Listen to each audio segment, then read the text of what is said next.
CTV's Kathy Lee looks back on a year of labor unrest and what drove it. The soul of Canada's workforce rose to the surface on picket lines marked by tired feet and a demand for something better. We're striking to keep good service and to keep good jobs. We will be here until we win. Years of built-up frustration spilling into the streets from coast to coast. A chorus of unrest grounded flights, slowed mail delivery, and emptied out classrooms in Alberta. We're in a place where we've got a broken system. It's sick.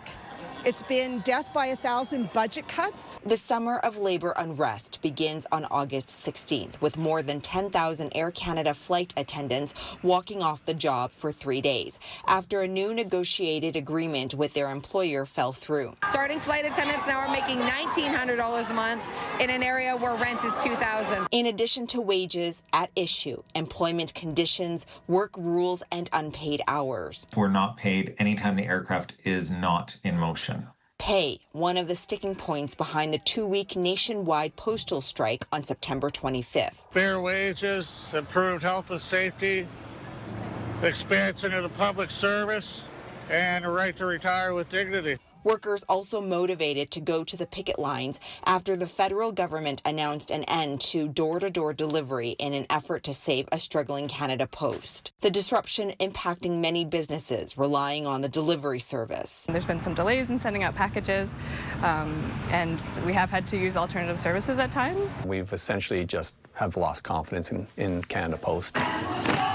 And Alberta teachers losing confidence in the education system. Why does Alberta, the richest province, have the poorest funded classrooms? Tens of thousands of educators walked off the job on October 6th, wanting better wages, more support, and smaller classroom sizes. Having to teach 37 grade 6 kids, it's too much. We are burnt out, we are broken, the kids are not getting what they need. Only to be forced back to work 3 weeks later after the province invoked the notwithstanding clause, overriding some rights and freedoms to pass the back to work legislation. This has been the longest education strike in Canadian history.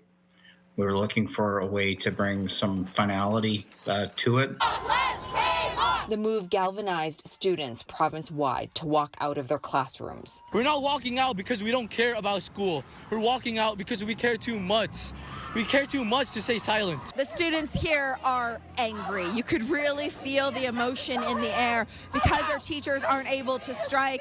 They've taken matters into their own hands, and they want the government to listen. They want to be heard. Pay our teachers and give us the education we deserve because this isn't fair. An expert says the level of recent labor disruption and strike activity across Canada hasn't been seen since the 1980s. Workers engage in this kind of labor activism when they've been pushed too far, when they're fed up.